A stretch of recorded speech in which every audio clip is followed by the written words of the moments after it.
Ya, yang pasti ya,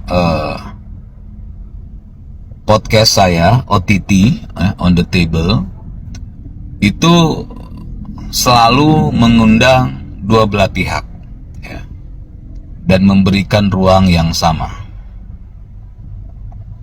di mana mereka ketika saya undang, mereka bisa menyampaikan ya pemikiran mereka seluas-luasnya. Ya tentu ada challenge juga dari saya gitu untuk menguji pandangan dan pemikiran mereka. Nah, kalau selama ini mereka di tempat lain, di Aiman, di manapun gitu ya, kalau bicara selalu dipotong, ya selalu tidak penuh yang mereka mau sampaikan, akhirnya tidak bisa tersampaikan. Nah, di OTT ya, di program saya ini itu saya buka seluas-luasnya apa yang mau mereka sampaikan tanpa saya batasi, ya. Yang pasti ya, Mas Roy Suryo ini sudah diundang berkali-kali oleh tim OTT untuk hadir ya podcast dengan saya. Tapi sampai detik ini beliau belum menanggapinya. Ya, saya pun ya secara pribadi akhirnya WhatsApp ya Mas Roy Suryo. Saya minta Mas Roy Suryo bisa hadir untuk menyampaikan pemikirannya. Ya tentu saya akan men-challenge pemikirannya gitu kan. Sampai detik ini pun belum balas oleh Mas Roy. Nah, ini pun sebenarnya sebagai jawaban karena saya lihat beberapa komentar mengatakan kenapa kalau yang diundang itu selalu kelompok sebelah gitu, kenapa yang di sini enggak? Itu keliru ya. Kita sudah selalu mengundang dua belah pihak gitu kan. Bahkan kasus 17+8 ya, kita berkali-kali mengundang para influencer ya yang warawiri bicara 17+8, kita untuk challenge apakah mereka ngerti isinya. Sampai detik ini pun mereka tidak berani hadir di OTT ya. Yang berani hadir ya BEM UI kan, dan kita bisa saksikan bersama-sama ternyata BEM UI pun tidak mengerti isi dari 17+8 itu. Ya, jadi gitu ya, kita tetap masih menunggu kok Mas Roy untuk hadir di OTT gitu. Ini ada lagi yang nanyain ya. Jadi ketika saya mengatakan 500 triliun ya dengan hilirisasi masuk ya ke negara kita, bukan ke negara asing, ya, harusnya bersyukur ya kita ya. Yang tadinya kita cuma dapat 17 triliun ya, yang kalau sebelum ada hilirisasi ya, kita cuma dapat 17 triliun. Dengan adanya hilirisasi kita bisa sampai 500 lebih triliun. Itu kan secara akal sehat harusnya berterima kasih gitu kan, senang lah ya. Ini malah nanya hasilnya mana gitu kan, yang menikmatinya siapa katanya.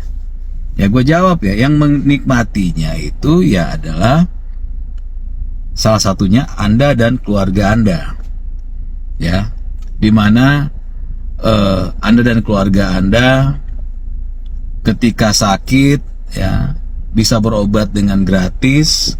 Itu salah satunya ya dari dana hilirisasi, keuntungan dari hilirisasi. Anda dan keluarga Anda bisa dapat bansos gitu kan, itu salah satunya dari dana keuntungan hilirisasi. Anda dan keluarga Anda bisa mengisi bensin, BBM dengan harga yang lebih murah. Itu salah satunya dari keuntungan hilirisasi. Anda dan keluarga Anda bisa menikmati pendidikan gratis. Itu salah satunya dari keuntungan hilirisasi. Dan semua hal ya, dari keamanan, kenyamanan, itu salah satunya itu ya dari keuntungan dana hilirisasi gitu. harusnya nikmatin saja ya, bukan malah mempertanyakan. Ya, kalau mempertanyakan itu kan kerjaannya ya cuma satu, cuma ada dua. Kalau nggak orang-orang sakit, ya orang-orang yang memang ditugaskan untuk menyebarkan info atau menyebarkan hal buruk tentang hilirisasi. Cuma dua itu. Karena bagaimanapun logika dan akal sehat ketika sebelum hilirisasi kita cuma dapat 17 triliun, setelah hilirisasi kita dapat 500 triliun lebih, itu kan secara akal sehat itu harusnya kita bersyukur gitu, bukan malah mempertanyakan. Jadi jelas ya. Kalau Gibran nggak bisa ngomong, ya bagaimana dia berkoordinasi waktu jadi wali kota, ya, dengan masyarakat, ya, berkomunikasi dengan bawahannya. Ya, kalau nggak bisa ngomong gimana? Buktinya fine-fine aja. Apalagi nggak bisa pidato. Ya, selama jadi wali kota, Gibran tentu banyak pidato ya. Bahkan Gibran pernah pidato di luar negeri ya, dengan bahasa Inggris juga. Artinya apa yang kalian sampaikan gak benar. Lalu apa nih? Nggak berpendidikan ya, nggak mungkin Gibran nggak berpendidikan terus bisa jadi wali kota Solo, terus bisa jadi wakil presiden gitu kan, terus bisa membuat program-program, bisa membuat kebijakan yang bisa dirasakan oleh masyarakat ya. Kalau nggak berpendidikan gimana ceritanya? Lalu nggak punya wawasan. Kalau dia nggak punya wawasan ya, waktu di pilpres ya, tentu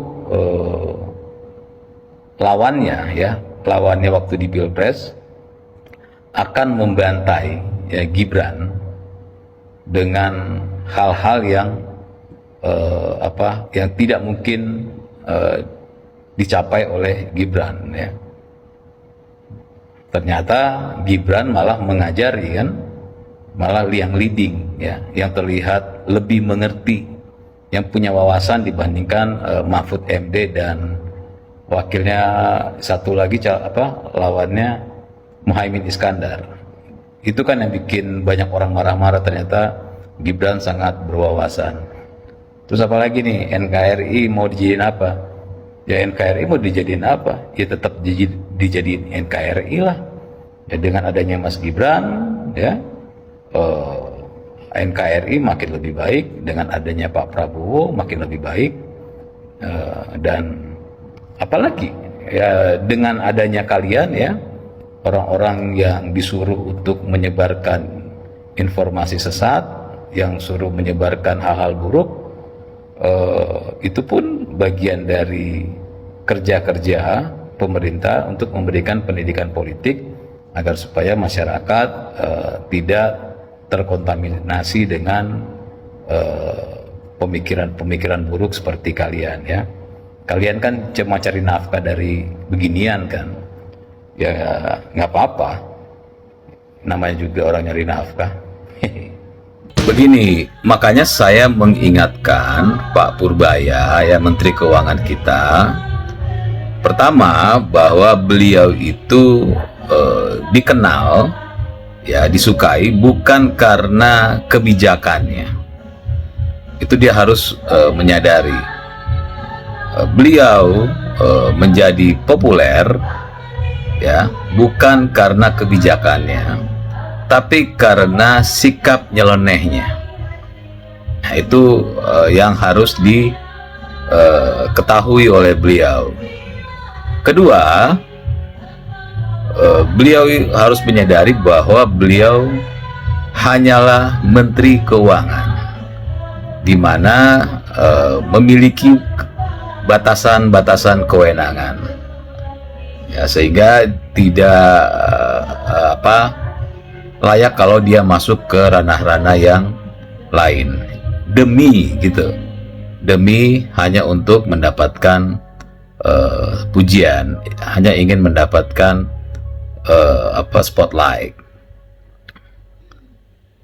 Dan ketiga, ini penting bahwa kebijakan program yang dibuat, yang diputuskan oleh Pak Purbaya, ini kan belum ada hasilnya, masih dalam proses.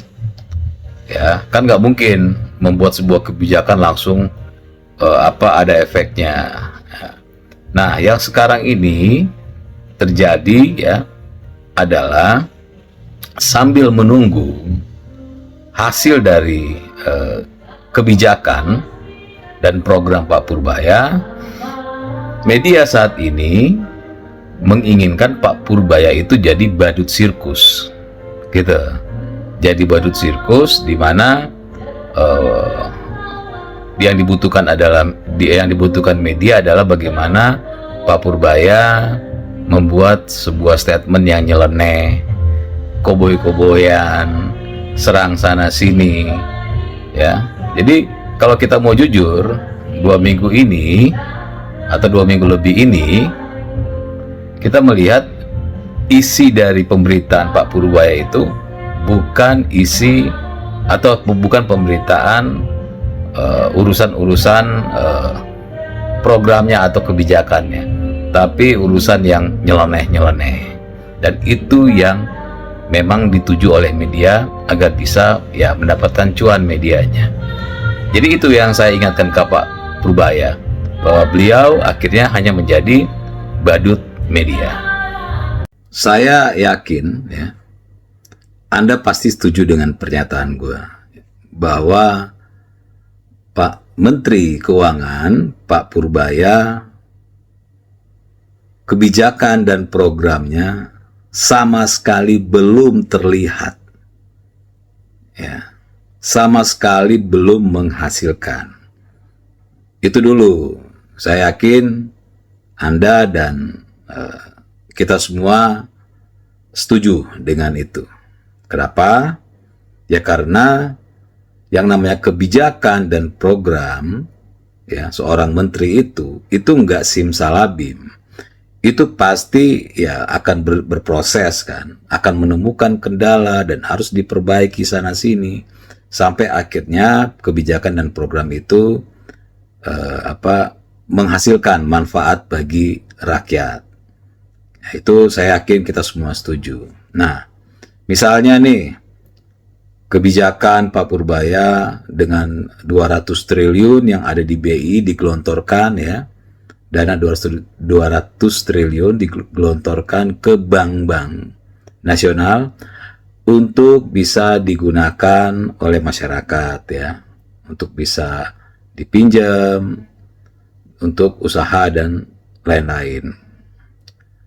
Nah, itu kan belum terlihat hasilnya. Itu salah satu program dan kebijakan beliau, ya, dan itu belum ada hasilnya. Dan kita harus melihat ada juga bahayanya dari program itu. Bagaimana kalau akhirnya gagal bayar, ya, dengan mudahnya, kan ini dibikin mudah orang minjem uang, akhirnya uang itu digelontorkan tapi manfaatnya tidak sesuai dengan harapan. Nah, ini kan kendala-kendala ini yang harus akan dihadapi oleh Pak Purbaya ke depan nanti. Dan ini yang harusnya beliau fokuskan, bukan jadi badut sirkus media, ya, nyeleneh.